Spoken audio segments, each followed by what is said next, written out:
gentlemen. Or should I say, drunken, bald-headed, tattooed thugs. My kind of people. Now, you remember who called you that, don't you? You won't forget, will you? Least of all when he tells you how to vote in this general election. Now, I'm here today to support Tommy Robinson because he speaks the truth. Now, Winston Churchill said, I'll quote, "Courage is rightly considered the foremost of all the virtues because all of the others depend on it. Without courage, nothing great is possible, and Tommy Robinson is a brave man."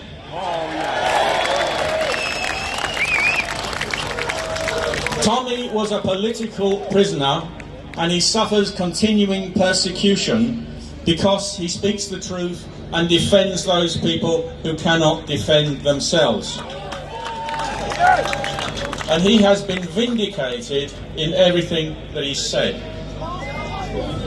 Now, some political figures who would not defend him when he most needed them now talk openly about the very things they condemned him for. And you can see them on their YouTube channels and on GB News. Don't forget what they were saying when he was locked up in Belmarsh. We are becoming a modern totalitarian state where you will be punished for speaking the truth. But now there is no need to put people into concentration camps or gulags. They can be simply cancelled electronically. The people that govern us are traitors. We know that, but what causes them to betray their country and future generations? Governments of whatever party, when they're elected, are controlled by an elite of globalist monopolists. Supranational financial and international corporations, as exemplified by the World Economic Forum. I hear Klaus isn't well. I'm sure you send him your best wishes. Now, the globalist plans is to destroy democratic Western society and civilization, and to create a new feudal society where they are the aristocracy and the rest of us are the peasants and the serfs. Now, voting in this next general election is pointless. We know what we're going to get, a globalist government. But there is one thing that you can do to protest, which I can suggest, which is to write none of the above on the ballot paper.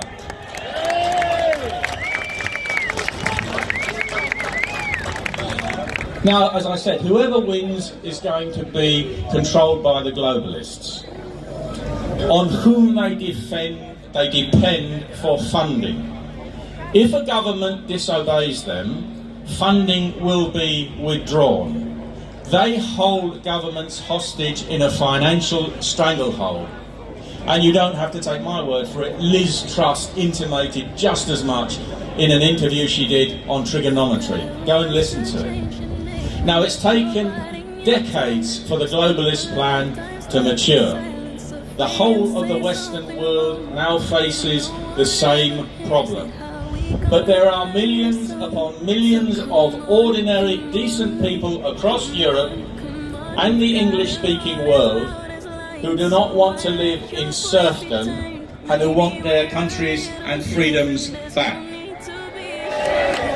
And more are waking up. So what can be done about it? Well, nothing quickly nor easily. But as a first step, Tommy has come up with a brilliant idea, which is to launch a coalition for freedom, movement for cultural change, to rally international support. Yes. There will be nothing in his multi-point plan that no right-thinking person or political party cannot support. We might call it a cultural counter-revolution to reverse the cultural revolution of insanity that we've had foisted on us over the last couple of decades. It will be a long struggle, but people are waking up around the world. I have to say to you, however, ultimately, the solutions must be political. Traitorous governments will not reform themselves. The solutions will depend upon political power and political parties, and that can only come through the ballot box. But the desire for truth, freedom and liberty can never be suppressed. Thank you.